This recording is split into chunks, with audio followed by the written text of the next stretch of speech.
있지 않나요? 회계를 배우러 왔다고 생각할 때 그 부담감보단 낫지 않나? 저 회계 되게 좋아하거든요. 그러니까 먹고 살라고 하는 게 아니라 지금 취미로 하고 있는 거예요. 그러니까 재밌어서 하는 거거든요. 회계 진짜 재밌어요. 그럼 일단 주주랑 채권자 두 개 한 거예요. 그러면 주주는 나한테 투자한 사람. 그러니까 좀 약간 말을 쉽게 바꿔놓으면 좋지. 주주는 나한테 투자한 사람. 예를 들면 엄마 아빠. 그러니까 엄마 아빠가 맨날 내가 말 안 들으면 뭐라 그래요? 내가 뭐 너한테 투자한 게 얼만데요? 이러지 않나? 그렇잖아. 근데 뭐 엄마 아빠한테 내가 돈을 갚아야 되는 건 아니지. 그러니까 내 주주한테 내가 잘 돼서 효도해야겠다. 그게 배당. 그 정도 생각하면 되지. 그러니까 엄마 아빠는 주주. 그러니까 나한테 투자해주고 잔소리한다. 그러니까 주주총회에서도 나한테 이래라 저래라 할 거 아니에요. 야 내가 너 월급 주는 거 몰라? 내가 시킨 대로 해 이럴 거 아니야. 그러니까 투자를 받으면 잔소리를 들어야 된다. 이렇게 생각하시면 돼요. 그 다음 채권자는 은행이라고 그랬죠. 그러면 이거는 친구라고 생각하면 돼. 철수한테 내가 100만 원 빌렸어요. 친구 철수한테 100만 원 빌렸어. 그럼 철수가 야 그 100만 원 이렇게 써라. 뭐 네가 뭔데? 내가 돈 알아서 갚을 테니까 신경 쓰지 마. 이럴 수 있죠. 돈을 빌리면 그 주주보단 잔소리를 할 수가 없잖아. 채권자는 나한테 잔소리를 할 수가 없어요. 물론 돈을 못 갚을 것 같으면 조기 회수를 합니다. 예를 들어서 내가 기업은행한테 1억을 빌렸잖아요. 그럼 3년 뒤에 갚기로 했어. 그럼 3년 뒤에 1억 갚으면 되죠. 근데 얘네들이 맨날 나 지켜보고 있거든. 근데 요새 코로나 때문에 막 비실비실한 거야 내가. 그래서 쓱 오더니 야 지금 갚어. 너 돈 못 갚을 것 같으니까 빨리 나한테 갚어. 왜냐면 우리가 딴 데도 돈 빌렸을 수도 있잖아요. 그러니까 빨리 갚으라 그래. 그러니까 돈이 없을수록 더 힘들어져요. 조기 회수까지 해버리거든. 그래서 보고 있는 거예요 채권자는. 그래서 이 정도 구분하시면 됩니다. 그러니까 주주는 잔소리꾼, 채권자는 그냥 돈 빌려준 사람 정도. 뭐 경영진은 경영진이고, 직원은 직원이고, 뭐 이 정도 하면 대충. 그러니까 이 두 개가 제일 중요해요. 나머지는 안 어렵잖아요 이해할 때. 그럼 이 정도 흐름을 봤는데 회계가 뭐야? 이렇게 누가 물어본다 하면은 이렇게 말하면 되거든요. 원래 일상적 거래에서 회계상 거래만 추려서 장부에다가 적는 거야. 이제 그걸 고급 용어로 기장이라고 해요. 장부에 기록한다고. 또는 부기. 장부에 기록한다. 기장, 부기 같은 말이에요. 장부에 기록하는 거니까. 그러면 우리는 일상적 거래 중에 회계상 거래만 추려서 기장을 하겠죠? 그럼 그 결과물이 재무제표잖아. 그럼 이 재무제표를 만들어서 여기 다트에다가 딱 주면은 그럼 다른 사람들이 보겠지. 그러면 외부 정보 이용자들이 우리의 재무제표를 보고 유용한 정보를 얻죠. 그리고 나서 의사결정을 하겠지? 그게 회계예요. 이게 회계입니다. 흐름은 아시겠죠? 좀 추상적이라도 이 정도로는 알고 계셔야 됩니다. 회계는 이런 거예요. 정보를 주는 거예요. 외부 정보 이용자들한테 유용한 정보를 주기 위해 자료를 만드는 거거든요. 그냥 이거는 이론적인 내용이고 이제 재무제표 볼게요. 중요한 겁니다 이게. 그러니까 방금까지 설명한 거는 몰라도 시험 합격할 수 있어요. 근데 회계가 뭔지 그냥 알려드린 거예요. 그래야 좀 매끄럽게 넘어가거든요 계속. 저는 제 기준에서 그 외우라는 말을 좀 싫어해요. 저는 나는 납득이 돼야 뭘 하거든요. 그러니까 납득시켜드리는 거예요. 회계는 이런 거다. 이제 재무제표는 여러 개가 있어요. 왜냐면 제자가 여러 가지라 했잖아. 근데 우린 두 개만 배울 거예요. 두 개만.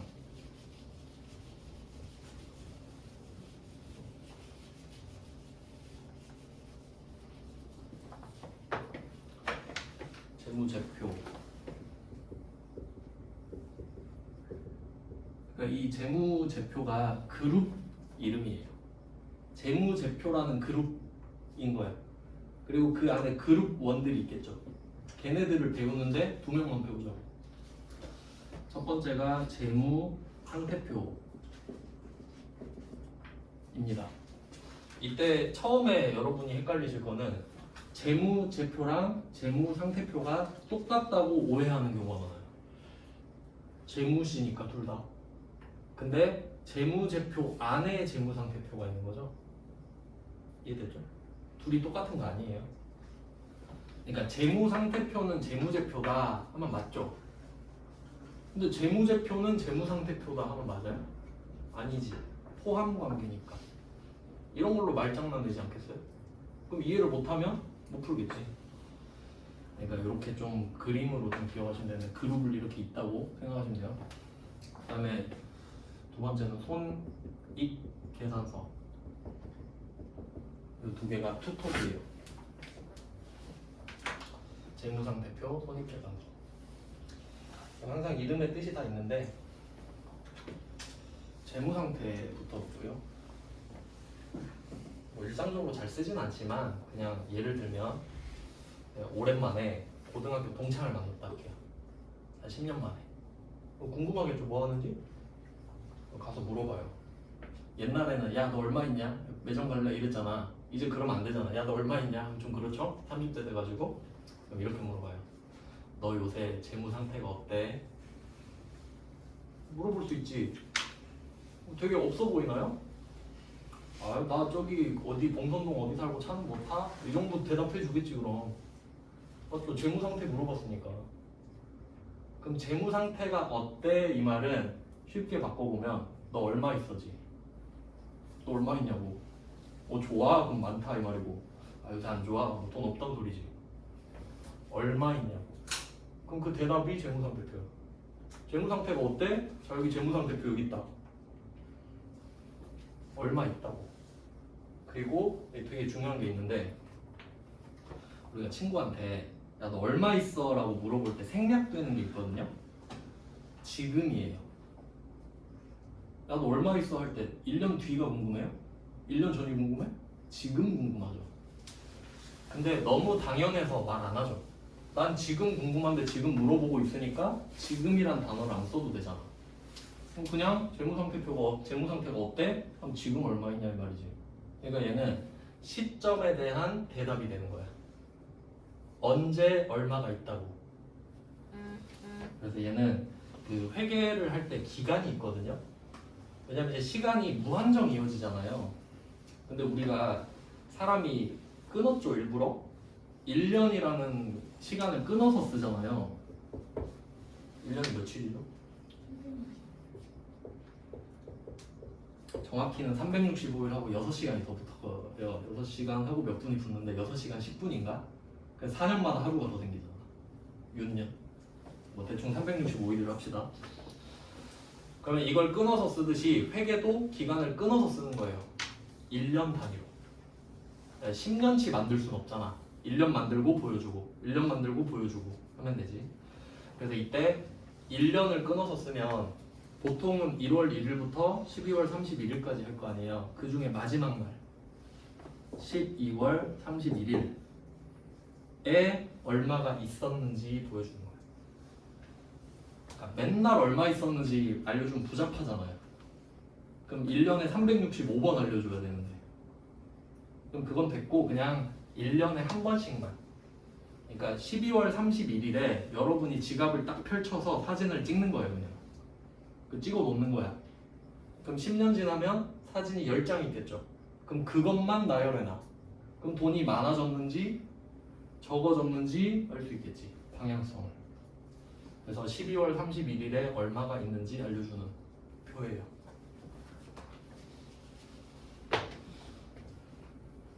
그래서 얘를 그림으로 그려보면은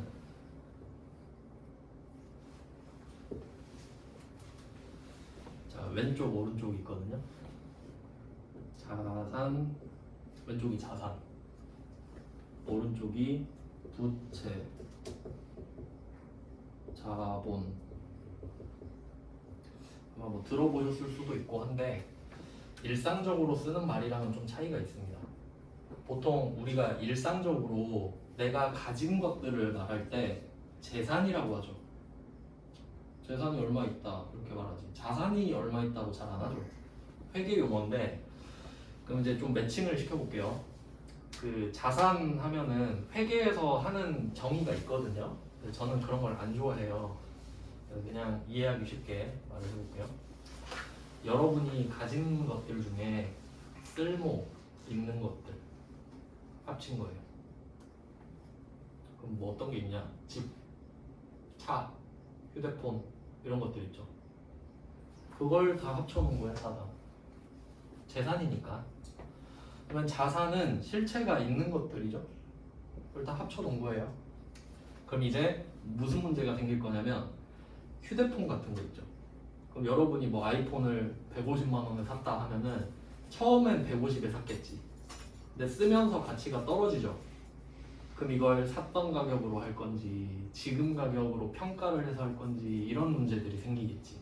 근데 그건 추후의 문제고 일단 그냥 내가 갖고 있는 것 중에 쓸모가 있는 것 정도로 할게요.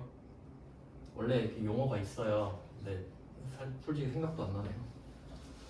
그리고 이제 중요한 게 부채 자본이거든요. 이 그림을 먼저 이해하셔야 돼요. 왼쪽과 오른쪽 있죠. 왼쪽이랑 오른쪽이랑 똑같아요. 맞지? 자산의 길이랑 부채 자본의 길이가 똑같잖아요.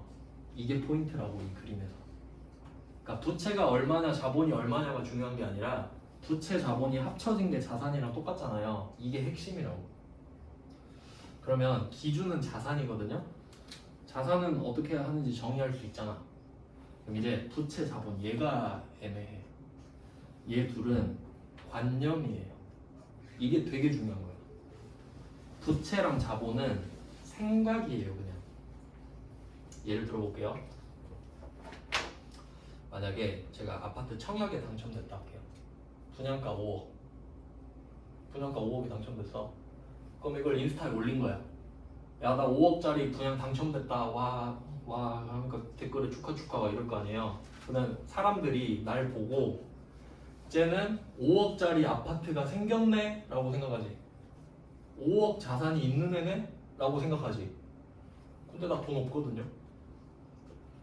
은행 가서 70% 대출 받아야 되고 아빠한테 30% 손 벌려야 돼. 그냥 아빠한테 1억 5천, 아빠한테 1억 5천만 주세요 라고 했어요. 아빠한테 받았어. 자본. 은행한테 3억 5천 빌렸다 할게요. 이렇게 했다고 합시다. 5억짜리.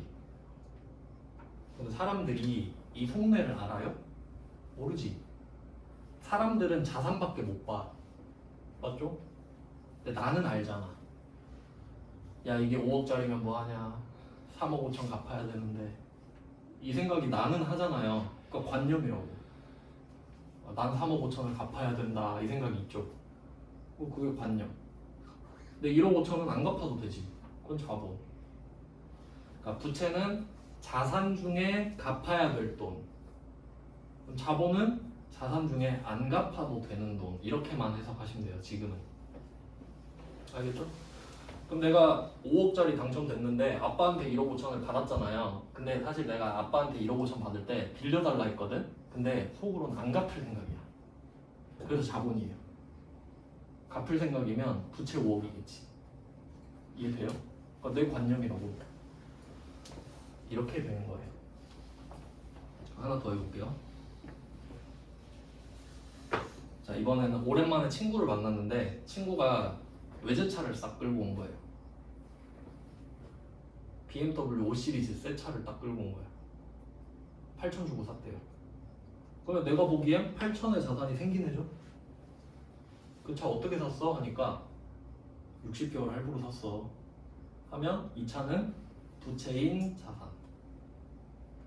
결국 다 갚아야 될 돈 아니야. 60개월 동안 계속. 그럼 부채인 자산이지. 물어봐서 확인한 거죠. 물어보기 전엔 몰라. 근데 지는 알고 있었겠지.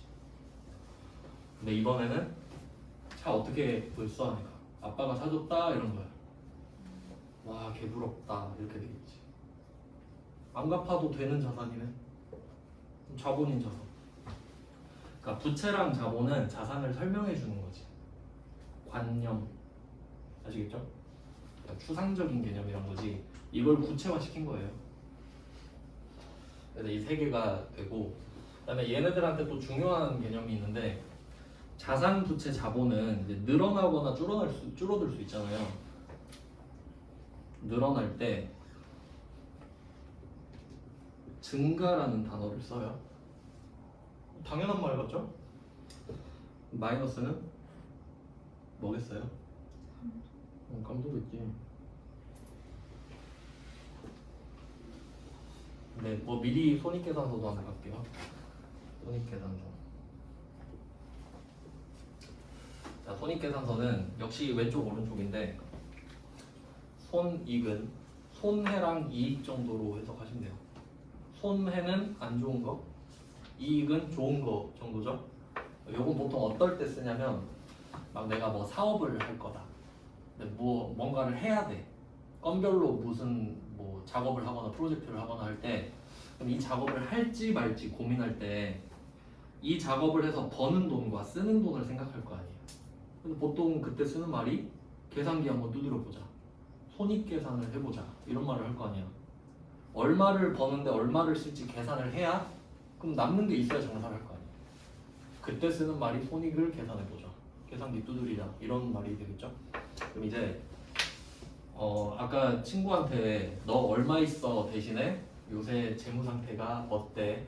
라고 물어봤을 때 나 저기 어디 살고 차 뭐 타? 이 정도 들으면 솔직히 사이즈 나오잖아요. 근데 이제 또 그게 궁금한 거야. 아, 얘 직업이 뭐였더라? 연봉 얼마지? 이것도 궁금하지. 그러니까 두 개를 한번 구분 지어봐요. 얘가 지금 어디 살고 무슨 차를 타는지는 얘의 소득과 상관이 없을 수도 있습니다. 아빠가 사줬을 수도 있거든. 지금 얼마 있는지는 로또 당첨됐을 수도 있고 아빠가 사줬을 수도 있고 지가 벌었을 수도 있죠. 그러니까 얘는 그냥 얼마가 있는지잖아요. 그러니까 얘는 백수일 수도 있어. 근데 가서 이제 물어봐. 너 연봉이 얼마였지? 물어보는 거야. 연봉이 얼마지? 그러면 연봉에는 기본적으로 1년이 깔려있죠. 기간이 깔려있지. 1년 동안 얼마 버는지 궁금한 거죠. 그래서 얘는 기간이야. 너 연봉 얼마지? 1년 동안 얼마 벌지? 이거잖아. 그러니까 재무상태표는 점이죠. 지금 얼마 있는지지. 근데 너 지금 연봉이 말이 안 되잖아. 연봉은 무조건 1년인데. 이해돼요? 그러니까 얘는 기간이야. 1월 1일부터 12월 31일까지가 되겠지, 무조건. 그러니까 너 월급 얼마야 하면 당연히 한 달이죠. 연봉 얼마야 그럼 당연히 1년이죠. 그러니까 얘는 기간의 개념입니다. 요거를 살짝 이제 섞으면은 재무상태표는 이제 저량의 개념이 돼요. 영어로 하면 스탑이라고 하고요. 경제에도 나오는 말이거든요. 손익계산서는 멈춰 있는 게 아니라 흐르는 개념이죠. 플로우라고 하고 유량이라고 한단 말이에요. 이렇게 연결이 돼요. 혹시 배경 지식 있으시면 이렇게 묶으시면 돼요. 그러니까 얘 멈춰 있는 개념이잖아요. 스탑. 얘 흐르잖아. 1년 동안. 이렇게 하시면 돼요. 더 어렵나? 자, 그러면 이때 또 자리가 있는데 여기에 수익, 오른쪽이 수익이에요. 왼쪽은 비용입니다. 들어봤죠? 수익과 비용. 그래서 이 수익과 비용을 합쳐서 손익이라고 해요. 그러니까 비용이 손이고 수익이 이익이야. 손익. 근데 우리가 뭐 장사를 한다라고 했을 때 뭐가 더 컸으면 좋겠어요? 수익이 더 커야 하는 거죠. 그러면 수익이 더 크다고 합시다. 요 정도. 그 밑에 이 박스 있잖아요. 이만큼 남은 거죠. 남은 거. 요걸 이익이라고 해요. 이.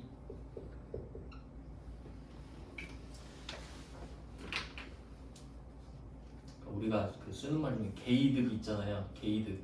혹시 개수득 이렇게 하나요? 이득. 이자랑 숫자는 의미가 달라요. 그러니까 수익은 매출액이야. 예를 들어 볼게요. 만약에 이거 되게 중요한 건데, 그러니까 뭐 없는 사람들 있잖아요. 없는 사람, 사기꾼들.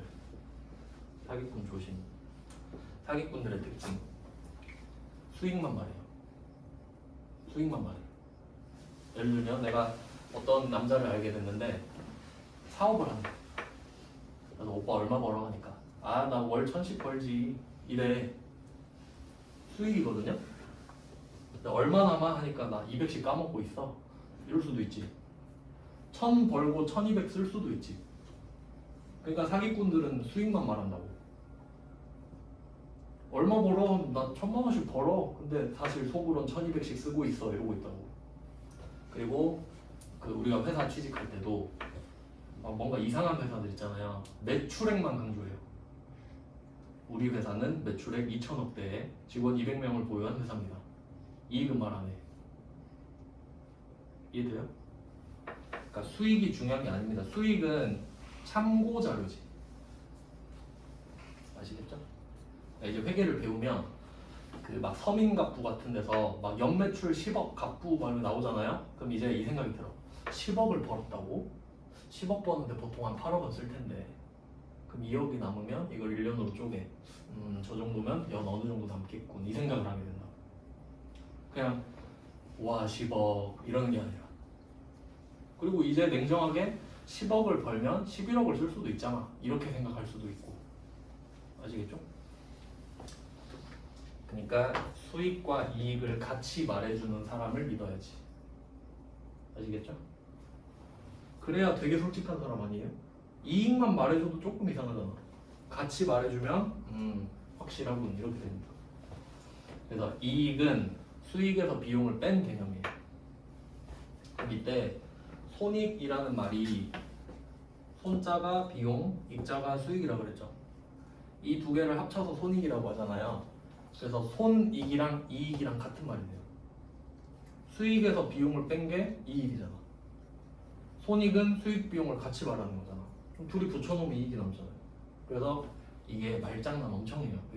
회계가 문과거든요. 그러니까 이게 보통 회계 딱 배우러 오면은 저는 숫자를 못해요. 숫자가 싫어요 이러거든요. 저도 수학 피해서 도망다니다 일로 왔어요. 회계는 문과야. 경영학과가 이과인가요? 경제학과도 심지어 문과 아닙니까? 근데 경제학과 들어가면 수학과인지 경제학과인지 알 수가 없거든요. 그래서 회계에서는 사칙연산만 나와요. 산수만 나와요. 산수만. 그리고 계산은 계산기가 하잖아요. 숫자를 좀 무서워할 필요 없는데 어려운 수식은 안 나와요. 이론이 중요하거든요. 근데 결국 하다 보면 말씀드리고 싶은 거는 숫자가 중요한 게 아니라 장난을 쳐요. 말장난을. 문과의 특징, 말장난을 친다. 손익과 이익은 같은 말이거든요. 근데 이걸 아는 사람들은 편해. 그러니까 어떨 때는 단기 순손익 이러고 어떨 땐 단기 순이익 이러거든요. 그럼 우리가 이걸 알잖아요. 똑같은 소리 하고 있네 이럴 거 아니야. 근데 모르면 두 개 어떻게 다르지? 이렇게 되잖아. 그래서 영어 할 때 단어를 많이 알고 있으면 유리하듯이 용어를 이렇게 다 설명을 해드릴게요. 그래서 둘은 같은 말이 되고요. 자, 그럼 여기서는 또 플러스가 있습니다. 수익이 늘어나거나 비용이 늘어날 수 있겠지. 근데 이때는 증가란 말 안 써요. 발생이라고 쓰거든요. 그리고 마이너스는 소멸이라 그래. 근데 실제로 소멸은 개념이 있지도 않은데 어떤 차이가 있는지 볼게요. 이거 되게 중요한 거예요. 이거 책에 안 나와 있는 내용이에요. 이해를 하셔야 돼. 이거는 평생 살아갈 때 도움이 되는 내용이에요. 재무상대표, 자산부채, 자본이죠. 그럼 얘가 절량이라 그랬잖아요. 이 개념 자체가 쌓였다는 뜻이거든요. 쌓여 있다고. 그러면 만약에 여러분이 지갑을 10년 전에 샀다고 할게요. 지갑을 10년 전에 샀어. 그러면 처음에 지갑 샀을 때 지갑에 얼마 들어있어요? 안 들어있지. 그럼 0으로 시작한 거야. 그게 회사 처음 만든 거예요. 알겠죠? 지갑 처음 샀을 때 빵원이지. 그 회사 처음 상태예요. 그 뒤로 지금 여러분 지갑에 얼마든 돈이 들어있겠죠. 그 돈은 영원인 상태부터 지갑에 돈이 들어갔다가 나왔다가 들어갔다 나왔다 반복한 결과물이지. 그게 재무상태표예요. 얼마가 들어갔다 얼마 나갔다 지금은 얼마 있다. 지금은 10,000원 있다 이거지. 그래서 증가와 감소를 써요. 얘는 누적된다라는 뜻을 담고 있는 거야. 최초에 그 회사를 만들었을 때부터 누적된 결과물이다라는 뜻이야. 이해됐죠? 되게 중요한 거예요 이거. 그러니까 역사가 다 담겨 있지. 그 삼성전자 거 들어가 보면 60년인가 됐거든요. 몇 년인지 60 몇 년 됐을 거야. 그럼 다 있어 그게. 60 몇 개가 있는 거야 재무상태표. 그럼 얘네들은 왜 발생과 소멸이냐? 얘도 중요한데, 그러니까 자산은 우리가 눈으로 확인할 수 있거든요. 그럼 내가 5억짜리 아파트 당첨됐고 친구 지금 5 시리즈 끌고 왔고 그럼 내 눈으로 봤잖아. 자산이다. 근데 저 차가 할부인지 아빠가 사줬는지 내가 알 바가 없잖아. 모르죠? 그러면 이때 부채랑 자본은 관념이라고 그랬죠. 이 자산을 설명해 주는 개념이었잖아요. 그 다음에 이것도 중요한데 수익과 비용도 마찬가지야. 관념이에요 얘도. 자, 예를 들어볼게요. 그냥 계산하기 편하게 여러분이 뭐 만약에 월 200을 받는다고요. 한 달에 평일이 20일 정도 되죠. 20일. 그럼 20을 쪼개봐요. 그럼 여러분이 대충 이 정도 계산할 거 아니에요. 그러니까 내가 월급이 200인데 평일이 20일이잖아. 그러면 하루에 얼마 번다고 생각해요? 10만 원 번다고 생각하지. 그러면 내가 퇴근하면서 저 부장 새끼 죽이든가 해야지. 하지만 오늘 10만 원 벌었어. 라고 생각할 수 있지. 근데 누가 10만 원 줬어요? 안 줬지. 근데 내 머릿속엔 그래도 10만 원 벌었어. 이게 있잖아. 그럼 이거 어떻게 설명할 거야? 관념이잖아요. 수익. 10만 원 벌었다. 돈은 안 들어왔죠. 자산은 없잖아. 하지만 머릿속에는 10만 원 벌었다. 이게 있죠. 이게 수익이에요. 관념. 이게 계속 쌓이는 거예요. 그럼 이게 20번 쌓였다고 합시다. 계속 쌓였죠? 그럼 200이 됐잖아. 이걸 자산으로 돌려받는 거예요. 실제로 봤잖아요. 그러니까 내 머릿속에는 10만 원이 계속 쌓여. 20번이. 그 20번이 쌓이는 순간 현금으로 들어오잖아요. 그게 자산으로 돼서 들어온다. 뭐 그런 식으로 하는 거지. 그리고 이제 비용 같은 경우는 요거는 버스 카드로 설명을 하는데, 이게 제가 고등학생 때부터 고민하던 내용인데 그런 고민을 했어요. 제가 고등학생 때 10,000원씩 버스 카드 충전해서 탔거든요. 그러면 10,000원을 딱 충전을 해요. 칸이지 뭐. 지금 버스비가 1,250원이죠. 그러면 내가 첫날에 10,000원을 썼어요. 10,000원 충전한 거야. 이게 용돈기 입장을 쓸 때 10,000원이 나갔잖아요, 실제로. 그래서 10,000원이 나갔다 썼거든요. 근데 이날에 버스를 2번 탔잖아. 그럼 이게 10,000원을 쓴 건지 2,500원을 쓴 건지 모르겠는 거야. 그때 회계 배우기 전이니까. 그래서 어떻게 써야 될지 고민을 엄청 했던 기억이 나거든요. 근데 회계에서는 이 10,000원을 쓴 게 중요하지 않아요. 이거 하면서 같이 설명해야겠다. 이때 10,000원을 썼을 때 10,000원이 나갔다고 쓰는 거 있죠. 이걸 현금주의라고 그래요.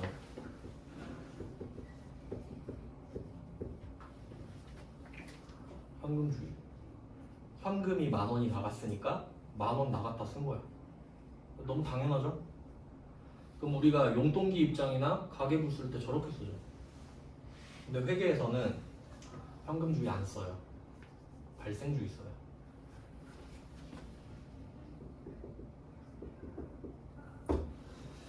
그러니까 왜 회계를 배운 사람을 뽑냐면, 회계를 안 배운 사람은 발생주의가 뭔지 모르기 때문이에요. 회계에선 발생주의를 쓰는데 회계를 안 배우면 발생주의를 뭔지 모르잖아. 근데 사실 배운 사람도 잘 몰라요. 그러니까 그래도 배운 사람 뽑아야지. 안 배운 사람을 뽑을 이유가 어디 있습니까? 모르는데. 그럼 내가 가르치면서 해야 된다는 소리잖아. 그럼 차이를 볼게요. 발생주의는 뭐냐면 내가 첫날에 10,000원을 딱 충전을 했잖아요. 그럼 이때 10,000원은 현금이 나갔지만 대신에 버스 카드에 10,000원이 생겼죠. 등가 교환이야. 10,000원 주고 10,000원 받았다. 그래서 얘는 아무것도 없는 거예요. 그냥 10,000원 줬으니까 10,000원 받았다. 아무것도 없어. 그리고 버스 2번 탔죠. 2,500원 썼다. 이렇게 가는 거예요. 내가 버스를 탄 행위가 2번 발생했죠. 그러니까 2,500을 인식하는 거예요.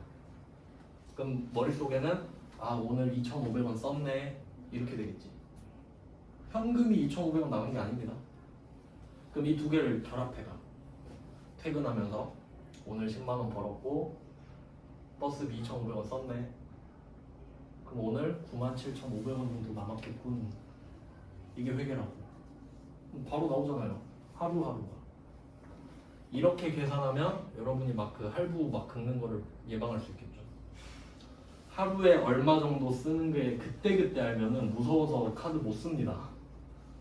그렇겠죠? 그러니까 보통 소비 패턴이 월급날 다 지르고 앞에 15일 다 쓰고 뒤에 15일 그지같이 살고 그런 거 아니에요? 그러니까 이걸 좀 쪼개놓으면 좀 낫다 이거지. 그러니까 가계부보다는 회계가 좀 더 낫다라는 겁니다. 하루 단위로 할 수 있죠. 그래서 얘는 2,500, 2,500 이렇게 가겠죠? 4일 사이클로 보면은 현금주의랑 발생주의 똑같죠? 하지만 회계는 현금주의 보고 멍청하다 생각하는 거야. 아니 그러면 현금을 나가는 시기를 조작해버리면 그럼 어떻게 돼요? 조작이 되는 거잖아. 근데 내가 버스 2번 탄 걸 어떻게 조작해? 내가 오늘 10,000원 쓴 것처럼 하려고 버스를 일부러 8번 타는 거야. 그럼 좀 힘들죠? 조작을 못 하잖아, 발생은. 근데 돈은 왔다 갔다 할 수 있잖아요. 그러니까 예를 들면 이런 거 있지. 12월 31일 다음 날이 1월 1일이죠. 두 개 연도가 다르죠. 근데 내가 이때 물건을 판 거야. 그럼 12월 31일에 발생했죠. 근데 거래처한테 돈은 내일 주시죠. 그 돈을 내년에 받았다고 하는 거야. 조작한 거잖아 이게. 그러니까 회계는 안 믿는다고. 아니 이때 팔았으면 끝이지. 그럼 너 판 날로 할게. 그럼 돈을 못 받아도 이때 돈을 번 걸로 해. 그럼 이걸 어떻게 조작해? 그럼 물건 판 날을 내년에 팔아야지 실제로. 아시겠죠?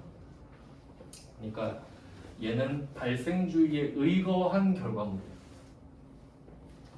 근데 현금주의에서는 무슨 말을 쓰냐면 수입 들어봤죠? 지출 돈 들어오면 수입이지 나가면 지출이죠.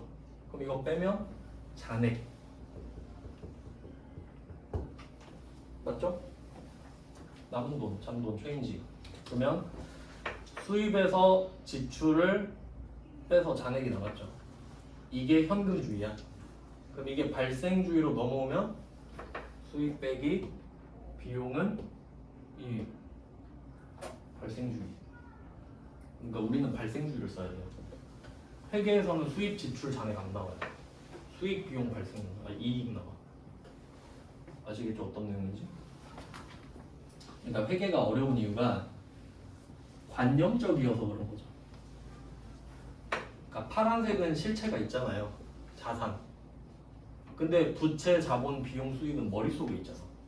그 머릿속에 있는 걸 표출한 게 부채, 자본, 비용, 수익이에요. 근데 개인 입장에서는 내가 내 부채, 자본, 비용, 수익을 남한테 까발리진 않잖아요. 근데 회사는 알려줘야 돼. 투자 받고 계속 해야 되니까. 그러니까 회사는 이걸 공개하는 거지. 그래서 재무제표를 만드는 거 아니에요. 그러니까 나 얼마 있고 올해 얼마 벌었어요. 그러니까 투자 좀 해주세요 이거잖아. 그럼 사람들이 보고 이 회사 잘 되네. 주식 좀 사볼까? 아니면 은행이 그러니까 은행 가서 돈 빌려달라 그러면 재무제표 갖고 오라 그래. 너가 돈 갚을 수 있는지 한번 보자. 보고 통과 빌려줄게 이렇게 돼. 매출액이 없는데 돈 빌려주면 돈을 못 갚을 거 아니에요. 그럼 빌려주면 안 되지. 그러니까 재무제표가 엄청 중요해요. 그러니까 그 은행에서도 그 채권 심사할 때 이걸 볼 줄 아는 사람이 몸값이 높지 않을까? 재무제표를 보고 판단해야 되잖아요. 제일 몸값이 높은 거 아니에요? 승인해주는 그 책임도 엄청 크겠지. 네, 이런 내용이에요. 그래서 재무상태표는 재무상태표랑 손익계산서 2개 이렇게 구성, 그러니까 더 많이 있는데 우리는 2개만 해요. 그리고 그 지금 왼쪽이랑 오른쪽으로 설명을 드리고 있는데 이게 그 가계부나 용돈기 입장 같은 경우는 뭐 이걸 쓰는 걸 생각해 보면 그 오늘 월급 받았다 그러면 월급 200만 원 이런 식으로 써요. 그러니까 그 내용을 쓰고 금액을 쓰죠. 하나만 쓰는 거거든요. 월급 200 딱 하나. 근데 회계에서는 왼쪽 오른쪽을 같이 기입한단 말이에요. 그래서 이 가계부랑 용돈기 입장의 형식을 단식북이라 그래요. 단식. 하나 헛단자 써가지고 하나만 기록한다 해서 단식. 근데 회계는 한 가지 내용을 왼쪽도 적고 오른쪽도 적어요. 복식북이에요. 그러니까 무슨 뜻이냐면 만약에 내가 철수한테 100만 원을 빌렸어요. 철수한테 100만 원을 빌렸는데 가계부를 써. 그럼 가계부에는 그냥 철수 빌린 돈 100만 원 이렇게 쓰겠지. 그럼 이거의 단점은 뭐냐면 100만 원이 늘어난다는 건 알려주거든요. 근데 이 중에 100만 원을 갚아야 된다는 건 안 알려줘. 그러니까 내가 500만 원을 갖고 있는데 이 중에 100만 원은 철수한테 빌린 거거든요. 그걸 안 알려준다고. 가계부는 그냥 500 있다 이렇게만 알려줘. 왜냐면 잔액밖에 안 나오니까. 근데 회계에서는 여기 현금 100만 원 이렇게 써요. 현금 100만 원. 입력하는 건 이제 내일 알려드릴 거예요. 근데 그 100만 원이 갚을 돈이라고 오른쪽에 또 써.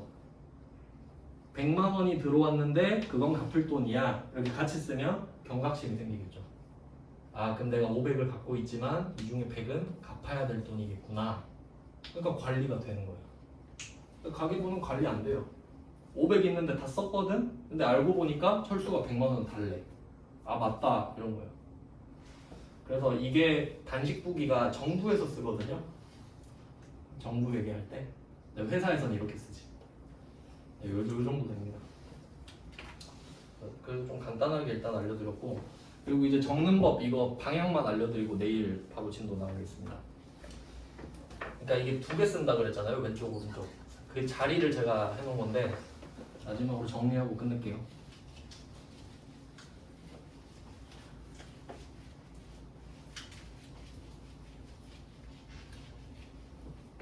왼쪽 오른쪽을 항상 같이 써야 돼요.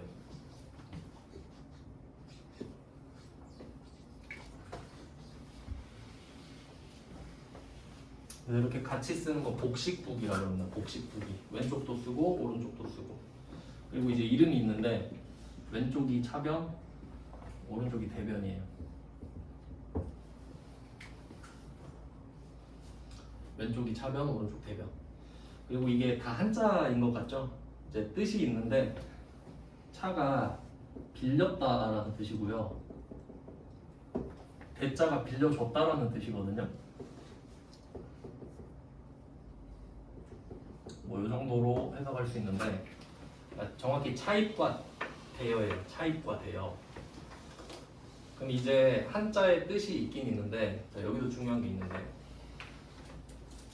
우리가 그 신호 있잖아요. 신호등 초록불에 건너죠. 빨간불에 멈추죠.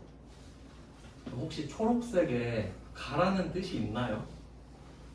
원래 어원이 있어? 아니죠. 그냥 정한 거지. 초록불에 가기로 합시다. 약속했죠. 그래서 얘도 뜻이 있긴 있지. 차가 빌렸다, 대가 빌려줬다는 뜻이 있죠. 근데 그 상관없이 그냥 차변을 왼쪽이라 합시다 이렇게 했어. 알겠죠? 그러니까 이건 논리가 없는 거예요. 그냥 왼쪽이 차변이라고. 자, 그리고 차변, 대변 이건 외워야 돼요. 제가 외우란 말 별로 안 하거든요. 차변이 왼쪽인 건 외워야 돼. 그리고 이제 색깔 구분해서 쓰면은 아까 자산을 제가 왼쪽에 썼죠. 여기서 그냥 플러스 마이너스로 쓸게요. 자산의 증가가 왼쪽인 것도 외워야 돼요. 이 세 개는 외워야 돼. 나머지는 이해할게요. 이건 어쩔 수 없어. 왜냐면 처음에 복식부기를 만든 사람이 자산의 증가를 왼쪽에 쓰기로 했거든요. 여기까지는 어쩔 수 없어요. 그러면 이걸로 파생이 되는 걸 생각해보면 그럼 자산 증가가 왼쪽이면 자산 감소는 오른쪽이겠지. 이건 이해잖아요. 반대편이겠지. 자산 감소는 여기 쓰는 거야. 그리고 부채는 아까 오른쪽에 있었거든요. 왜 부채가 오른쪽에 있나 생각해보면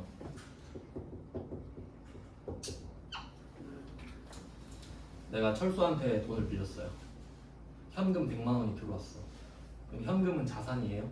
그럼 현금 100만 원을 차변했으면 현금 100만 원이 나한테 들어왔단 소리야. 그럼 현금을 오른쪽에 쓰면 그 현금이 나한테서 나갔단 소린 거야. 그러니까 이렇게 뜻을 보는 거예요. 근데 내가 100만 원이 들어왔는데 그 돈은 철수한테 빌린 돈인 거지. 그럼 그걸 같이 써줘야 되잖아. 100만 원이 들어왔지만 그 돈은 빌린 돈이에요 라고 왼쪽 하나 오른쪽 하나 써야 되죠. 그러니까 부채는 오른쪽인 거야. 자산의 증가랑 같이 써줘야 되거든. 그럼 얘 둘 다 왼쪽일 수는 없겠지. 왼쪽 하나 오른쪽 하나를 써야 되니까. 요 둘이 나올 수가 있겠다. 그럼 부채의 감소는 반대겠지. 그럼 부채 감소는 어떤 느낌이냐면 내가 철수한테 100만 원을 갚아요. 그러면 자산 100만 원 줄죠. 100만 원 줬으니까. 그리고 100만 원을 갚아야 된다는 생각도 없어지지. 아, 갚아버렸으니까 이제 없다. 그러니까 둘이 같이 생기는 거예요. 그 다음에 세 번째는 자본. 자본은 그냥 아빠한테 용돈 받았다 이 정도 할게요. 안 갚을 거니까. 아빠가 용돈을 줬어. 자산 늘었죠? 그럼 머릿속에 이것은 안 갚아도 되는 돈이다. 자본증 같이 늘어야 되니까.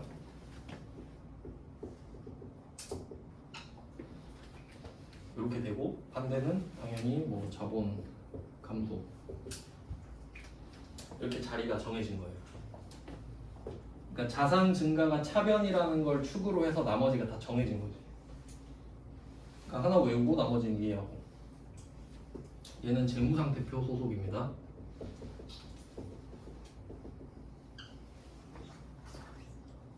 그 다음에 수익 비용도 있었죠. 그리고 제가 수익 비용에는 아까 플러스 마이너스 다 썼는데 마이너스는 제가 지워버렸잖아요. 왜 그러냐면 아까 그 퇴근할 때 10만 원 벌었다 했죠. 버스 탔을 때 2,500원 썼다 했죠. 그 행위를 해야 발생하는 거잖아요. 안 하면 발생하질 않지. 그러니까 발생했다 소멸하는 건 없는 거예요. 하면 발생만 있지 생겼다가 없어지는 건 없거든 원칙적으로. 그러니까 얘네들은 발생만 있는 게 맞지. 일을 하면 수익 발생, 버스 타면 비용 발생. 그러니까 소멸은 없지. 그래서 얘네들은 그냥 플러스만 써요. 수익, 비용 이런 식으로.